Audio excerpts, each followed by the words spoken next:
बनाते। अपने कमजोर शरीर के साथ चिड़िया उड़कर बच्चों को ढूंढने जाती है। वहां जाकर देखती है कि बच्चों ने नया घोंसला बना लिया है। चिड़िया अपने बच्चों के पास पहुंचती है।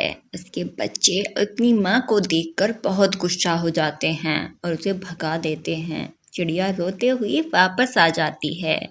अपने घोंसले में बैठकर बीते दिनों को याद करने लगती है। चिड़िया में इतनी शक्ति नहीं थी कि वह उड़कर दाना ले आए, इसलिए वह बैठकर अपने मरने का इंतजार करने लगती है।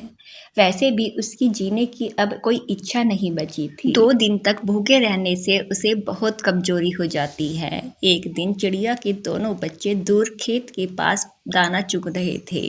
तभी उन्हें एक चिड़िया मिलती है। वह उन दोनों से उनकी माँ के बारे में पूछती है। दोनों बच्चे उसे बताते हैं कि उन्होंने वह घोंसला छोड़ दिया। यह सुनकर वह चिड़िया उन्हें बहुत डांटती है और कहती है कि मूर्खों, वो तुम्हारी माँ नहीं है। तुम्हारी माँ तो तुम्हारे अंडे से निकलते ही कहीं चली गई थी। तुम्हारी माँ ने तुम पर तरस खाकर तुम्हें पाला है। अगर उस दिन वो तुम्हें लावारिस छोड़ देती तो दोनों मर जाते। यह सुनकर दोनों बच्चों को बहुत दुख हुआ।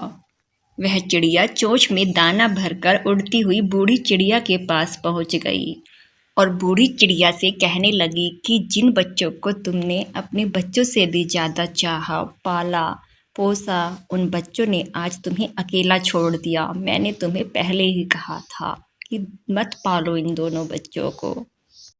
दोनों बच्चे बाहर एक डाल पर बैठकर सारी बातें सुन रहे थे। दोनों रोते हुए घोंसले में आए और अपनी माँ से माफ़ी मांगने लगे।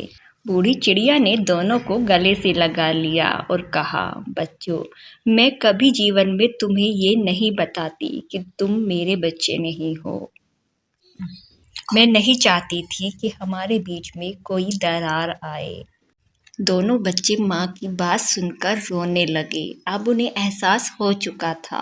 अब वो सारा दिन दाना लाकर अपनी माँ की देखभाल करते और रात दिन माँ की सेवा करते।